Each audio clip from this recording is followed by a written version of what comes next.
ہم نے اپنے آپ کو یا کسی کو بھی پرکھنا ہو، جائزہ لینا ہو تو سرکار کی سیرت کے آئینے میں اس کو دیکھا جائے۔ جب سرکار کی سیرت کے سانچے میں مجدد پاک ایک جگہ لکھتے ہیں، کچھ سرکار کے ظاہری اور صاف ہیں، کچھ آپ کے باطنی کمالات۔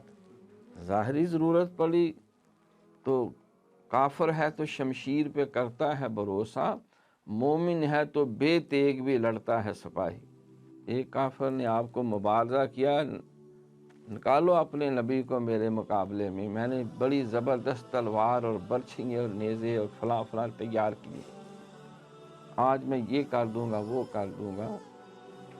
تو سرکار تشریف لے گئے، صحابہ نے بڑا عرض کی کہ کونا دی سنجان نہیں ہوندی لوہے دیاں تلواراں نوں۔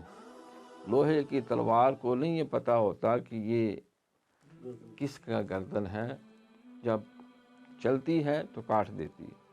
تو لہٰذا ہم جاتے ہیں، فرمایا اس نے مجھے للکارا ہے، مجھے بلایا ہے، سرکار یہ زیرہ برکر پہن لے، آگے کوئی لوہے کی ڈھال رکھ لیں، پیچھے رکھ لیں کوئی تلوار، کوئی نیزہ، کوئی برچھا، کچھ بھی نہیں، سرکار خالی آ۔ وہ دندناتا ہوا، چیختا چنگھاڑتا ہوا جب آپ کی طرف آیا تو آپ اپنی جگہ پہ کھڑے رہے، حتیٰ کہ آپ کے سر کے پاس آ گیا، آپ کھڑے رہے۔